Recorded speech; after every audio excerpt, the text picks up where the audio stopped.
నమస్తే అండి. పెళ్లి చూపులు అనే సినిమాతో ఒక కొత్త మ్యూజిక్ డైరెక్టర్ మీరు పరిచయం చేసినప్పుడు నాకు అనిపించుండే సార్, నన్ను అట్లా ఎవరైనా చూస్తలేరు ఏందబ్బా నా వైపు భాస్కర్ గారు లాగాని. సో అలాగే ఒక కొత్త మ్యూజిక్ డైరెక్టర్ ఇండస్ట్రీకి ఒక కొత్త సినిమాతో వచ్చినప్పుడల్లా నాకేమనిపిస్తుంది అంటే, మన ఊర్లో ఆడపిల్లని ఎవడు పెళ్లి చేసుకుంటే ఆ పెళ్లి కొడుకు ఎలా ఉన్నాడో చూద్దామన్న ఎగ్జైట్మెంట్ ఉంటుంది. పెళ్ళికి పోకున్నా కూడా ఏదో మూమెంట్లో అక్కడికి వెళ్ళేసి వాళ్ళని తొంగి చూస్తూ ఉంటాం. సో అలాగే ప్రతి సినిమాకి ఎవరైనా కొత్త మ్యూజిక్ డైరెక్టర్ వచ్చినప్పుడు వీళ్ళ టోన్స్ ఎలా ఉన్నాయి, వీళ్ళ ట్యూన్స్ ఎలా ఉన్నాయి, వీళ్ళ కంపోజింగ్ ఎలా ఉంది, అది ఎక్కువ ఎగ్జైట్మెంట్తో వింటూ ఉంటా. అనిరుద్ధ్ ఇప్పుడు అందరు వింటున్నారు, కానీ అనిరుద్ధ్కి నేను 10 ఏళ్ల క్రితం పెద్ద ఫ్యాన్ ఉంటుంది. అప్పుడు ఎవరు పట్టించుకోకపోయే వాళ్ళ అబ్బాయిని. అలాగే కొత్త వాళ్ళు నాకు ఎప్పుడు ఇష్టం అవుతారు. తేజ కూడా అలాగే పాట పాడమని నా దగ్గరకు వచ్చినప్పుడు ఆయన భయంగా వచ్చాడు. చరణార్జును ఇలా ఉంటాడు అలా ఉంటాడు ఏదో చెప్తారు మన గురించి, చాలా మంది కథలు రాసుకుంటూ ఉంటారు ఎవరిష్టానికి వాళ్ళు. సో ఏందన్నా ఇంత ఫ్రెండ్లీగా ఇంత ఫ్రీగా ఉన్నావని తను నాతో కూర్చొని పని చేస్తున్నప్పుడు నేను టోన్స్, నేను అన్నాను నీకు మిక్సింగ్ అది ప్రాబ్లం ఉంటే నా టీం ఉన్నారు చేసుకో అంటే కూడా ఆయన ఎంత క్లారిటీగా కాన్ఫిడెంట్గా ఉన్నాడంటే, అన్న నా పాట నాకు టోన్స్ ఎలా ఉండాలో నాకు క్లారిటీ ఉంది, నా సౌండింగ్ ఎలా ఉండాలో నాకు క్లారిటీ ఉంది, నేను చేయించుకుంటాను అన్నాడు. అక్కడే నువ్వు నచ్చేసావు నాకు. అలాగే కథలు రాసుకునే డైరెక్టర్లు అంటేనే ఇష్టం. బేసికల్గా నాకు మాలాంటి వాళ్ళందరికీ దర్శకులే గురువులు. వాళ్ళు చూసిన, వాళ్ళు స్టడీ చేసిన అన్నీ తీసుకొచ్చి మా మైండ్కి చెప్పి మా ఇన్పుట్స్ ఇచ్చి ప్రతి పాటని మాకు వాళ్ళు చేయిస్తున్నప్పుడే అక్కడే నేర్చుకుంటాం. ఏ పుస్తకాలు చదవము. సంగీత దర్శకులైన, సినిమాకి పనిచేసే ప్రతి వాళ్ళకి దర్శకుడే గురువు. ఆ కథని ఆ ప్రపంచంలోకి తను తీసుకెళ్తాడు. అలాగా ఆ కథలు రాసుకునే డైరెక్టర్లు అంటే ఇంకా కథలు మాటలు అన్ని వాళ్ళే రాసుకునే డైరెక్టర్లు అంటే ఇంకా చాలా ఇష్టం, రెస్పెక్ట్ ఉంటుంది నాకు. కానీ శంకర్ గారు కథలు మాటలు మాత్రమే కాదు, పాటలు కూడా రాశారు ఈ సినిమాలో. సో ఇందాక నేను చెప్పినట్టు మార్కెట్లోకి ఒక కొత్త మ్యూజిక్ డైరెక్టర్ వస్తే ఎలాగైతే మేము ఎగ్జైటింగ్గా చూస్తామో, కొత్త లిరిక్ రైటర్ని కూడా అలాగే చూస్తాం. సో మీరు ఈ సినిమాలో పాటలు కూడా రాయడం, ఆ పాటలు చాలా అద్భుతంగా, అంటే సరదాగా చిల్లరగా లిరిక్స్ ఎంత డెప్త్గా ఉన్నాయో, మీరు జీవితం గురించి మధుప్రియ పాడిన పాట కూడా అంతే అద్భుతంగా ఉంది. నేను కూడా ఈ సినిమాలో మొదటిసారి ఇంకొక మ్యూజిక్ డైరెక్టర్కి పాట పాడడం. అప్పుడప్పుడు నా ఇండిపెండెంట్ సాంగ్స్కి చాలా మంది ఫ్యాన్స్ ఉంటారు. నువ్వోరాయి, అన్నదమ్ముల పాటకి, విమానం సినిమాలో నేను మ్యూజిక్ డైరెక్టర్ అయినా కూడా అందులో మెయిల్ వాయిస్ అంతా నేనే పాడాను. అరే మనం బాగానే పాడతాం కదా, జనాలందరూ మిలియన్ల కొద్ది జనాల కింద అన్న చరణ్ అన్న నీ వాయిస్ సూపర్ ఉందంటారు, ఒక్క మ్యూజిక్ డైరెక్టర్ అడగడు, ఒక్క సినిమా వాళ్ళు అడిగరేందబ్బా, మరి ఇది నిజమా కాదా, మన వాయిస్ నిజంగా బాగుందా లేదా అని డౌట్ ఉండేది అప్పుడప్పుడు. కానీ ఆ డౌట్ని తీసేసి నిజమే ఇది అనిపించారు తేజ, శంకర్ గారు నన్ను అడిగి. అంటే మీరు అడిగిన తర్వాతే నేను పర్లేదు మనం కూడా సింగర్ అని నాకు కొంచెం ఒక కాన్ఫిడెంట్ ఇచ్చింది. ఎందుకంటే 3 రంగుల జెండా బట్టి అని ఒక పాట చేసి, అది రేవంత్ రెడ్డి గారు సీఎం గారు ఎక్కడికి వెళ్ళిన ప్రోటోకాల్లో పాట వస్తుంది అంటుంటారు. మన చిరంజీవి గారిని కలిసినప్పుడు కూడా ఆయన అన్నారు, ఎందుకు నన్ను ఇన్ని రోజులు కలవలేదు చరణ్ నువ్వు అంటే, ఏదైనా అచీవ్ చేసిన తర్వాత మిమ్మల్ని కలుద్దాం అనుకున్నా అంటే, నువ్వు సీఎం, నీ పాటతో సీఎం గారి చేశారు, ఇంకా నీకేంట్రా కలవడానికి అన్నప్పుడు కూడా నాకు ఆనందం రాలే. ఎందుకు ఆనందం రాదంటే, మన పాట సినిమాలో గెలిస్తే మనకు ఆనందం, మన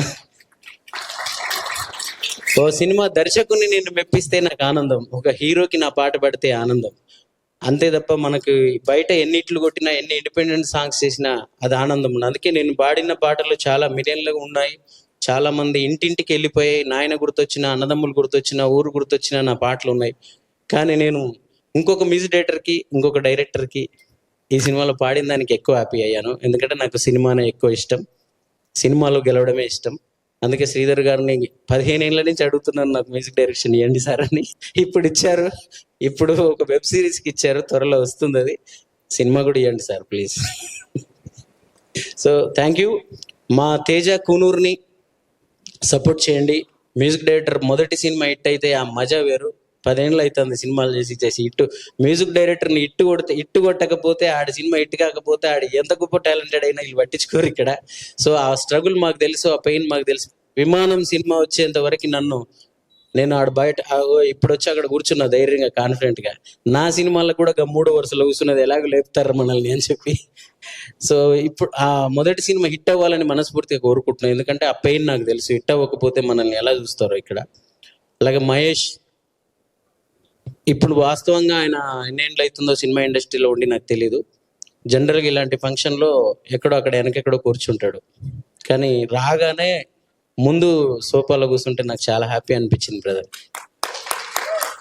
ఎందుకు మహేష్ గురించి నాకు అంత డెప్త్గా నాకు తెలుసు అంటే, మేము మా తమ్ముడు హీరోగా ఒక సినిమా చేసాం 2013-14 టైంలో.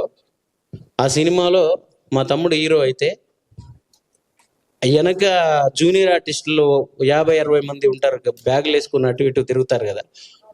బడ్జెట్ లేని సినిమాలకి ఒక 10 మందిని పెడతారు, 20 మందిని పెడతారు. వాళ్ళనే నువ్వు అటుపో ఇటుపో, నువ్వు అటుపో ఇటుపో అంటుంటా ఉంటారు ఎండలో. నేను చూసేవాడిని. ఆ గుంపులో ఉండేవాడు మహేష్ పాపం. అలాంటి మహేష్ తరుణ్ భాస్కర్ గారు ఒకసారి ఎప్పుడో తరుణ్ భాస్కర్ గారితో ఏదో క్యాబ్లో వెళ్తా ఉంటే తను ఏదో చెప్తే ఆయన ఇంప్రెస్ అయ్యి, అలాంటి ఒక వ్యక్తిని మీరు సినిమాల్లో ఎంకరేజ్ చేస్తూ పాత్రలు ఇచ్చారని ఎక్కడో చదివాను. సడన్ గా నా పాట పాడమని అడిగిన రోజు మహేష్ హీరో అని చెప్పారు. ఈ సినిమాలో నేనే లీడ్ క్యారెక్టర్ అన్నా అని చెప్పిన తర్వాత నేను ఒక్క క్షణం కూడా ఆలోచించలేదు. నాకు ₹1 కూడా, ఎంత నీ రెమ్యునరేషన్ ఎంత అన్న వాళ్ళు భయపడుతున్నారు అన్నాడు. నీకోసం పాడతా పోయా, నాకేం డబ్బులు వద్దని చెప్పాను. సో ఇలాంటప్పుడే సినిమా ఇండస్ట్రీ మీద గౌరవం వస్తుంది, నాకు ప్రేమ వస్తుంది, మేము కూడా గెలుస్తామనే నమ్మకం వస్తుంది. ఇలాంటి వాళ్ళు గెలుపుని చూసినప్పుడు ఇక్కడ ఉన్నాం మనం. తప్పకుండా ఇండస్ట్రీని నమ్ముకొని, ఇండస్ట్రీ దైవం అనుకొని మిగతా అన్ని వదిలేసి ఇంట్లో ఎన్ని అవమానాలు పడే చాలా మంది అందరికీ మహేష్, విద్యాసాగర్ ఇద్దరు ఒక ఉదాహరణ. వీళ్ళిద్దరు, విద్యాసాగర్ కూడా నేను చేసిన 2-3 సినిమాల్లో చిన్న చిన్న పాత్రలు చేసేవాడు. ఆడియో ఫంక్షన్లో వచ్చి అన్న నమస్తే అనే సినిమాలో చిన్న పాత్ర చేసిన అనేవాడు. అలాంటి విద్యాసాగర్ ఈ సినిమాలో కీలకమైన పాత్ర చేశాడు. నిజంగా బ్రదర్, నాకు హెల్త్ బాగాలేదు ఈరోజు, నేను చాలా బిజీ ఉన్నాను. రేపే శ్రీధర్ గారిది పాట కూడా షూటింగ్ భద్రాచలంలో. నేను ఎందుకు వచ్చానంటే మీకోసమే వచ్చా. మా మ్యూజిక్ డైరెక్టర్ కోసం 50% వస్తే మీ ఇద్దరి కోసం వచ్చా. మహేష్, తప్పకుండా నీ గెలుపు నీ ఒక్కడి గెలుపు కాదు. నీలాగా స్ట్రగుల్ అవుతున్న అన్ని విభాగాల్లో సినిమా ఇండస్ట్రీలో ఉన్న అందరికీ, ఎందుకంటే ఆయనకి ఏ బ్యాక్గ్రౌండ్ లేదు. గెలిచిన తర్వాత మనందరం చాలా ఈజీగా ఒకటి నేర్చేసుకున్నాం. ఎవడైనా ఒకటి గెలిచాడంటే, వాడు ఎందుకు గెలిచాడు రా బాయ్, వాడు ఇదిరా బాయ్, వాడు అదిరా బాయ్, అందుకే ఆడికి ఏదో ఉంది అందుకే గెలిచాడంటారు. ఆ పిల్లోడిని నేను చూసిన, గుంపులో ఎండలో పడి వెనక జూనియర్ ఆర్టిస్ట్ లాగా తిరిగిన రోజుల్ని నేను చూశాను. ఇలాంటోడు గెలిచినాడు. సో ఇలాగా ఉన్న అందరం గెలుస్తాం. ఇలాంటి గెలుపులు ఒక సినిమా ఇండస్ట్రీలో మాత్రమే సాధ్యం. సినిమా మాత్రమే మనల్ని రాత్రికే స్టార్ చేస్తుంది. కానీ రాత్రి అంటే రాత్రి బండికి వస్తే తెల్లారి రాత్రి కాదు, కొన్ని రోజులు పడుతుంది. ఒకరికి 10 ఏళ్ళు పడుతుంది, ఒకరికి 5 ఏళ్ళు పడుతుంది. నాలాంటి వాడికి 15 ఏళ్ళు కూడా పట్టింది. ఇప్పటికీ మేము స్టార్లు అవ్వలేదు. కానీ తప్పకుండా మహేష్ లాగా అందరికి ఒక రాత్రి వస్తుంది, ఒక శుక్రవారం వస్తుంది. ఆ శుక్రవారం అందరం స్టార్లు అవుతాం. ఈ బద్మాషులు అనే సినిమాతో ఇందులో పనిచేసిన అందరూ స్టార్లు అవ్వాలని, ముఖ్యంగా మా మ్యూజిక్ డైరెక్టర్ స్టార్ అవ్వాలని మనస్ఫూర్తిగా కోరుకుంటున్నాను. శంకర్ గారు, మీ కథ రాసుకోవడానికి మీరు ఎంత కష్టపడతారో తెలుసు నాకు యాజ్ ఎ డైరెక్టర్గా. కానీ కథతో పాటు పాటలు కూడా రాసుకున్నారు చూడండి. మీరు సినిమాని ఎంత ప్రేమించారో, సినిమా పట్ల ఎంత ప్యాషన్ ఉందో అర్థమవుతుంది. పైసలు కూడా పెట్టారు చూడండి. ఇంకా ప్రొడ్యూసర్ అన్నారు కదా, అది ఇంకా అసలు దాని గురించి మాట్లాడటానికి లేదు. తప్పకుండా మీరు అంత కోటేసుకున్న అంత సంబరంగా సంతోషంగా లోపల నుంచి అయితే ఏమి ఉండరు. ఆ టెన్షన్ ఉంటుంది. 6వ తారీఖు ఏం జరుగుద్దా, దానికి ఎక్కడెక్కడి నుంచి డబ్బులు తెచ్చి పెట్టారు, ఏమి కాదు, అన్ని సినిమా ఇచ్చేస్తుంది. చాలా మందిని చూసినాం. మీరు నిజంగా మనస్ఫూర్తిగా సినిమా కోసం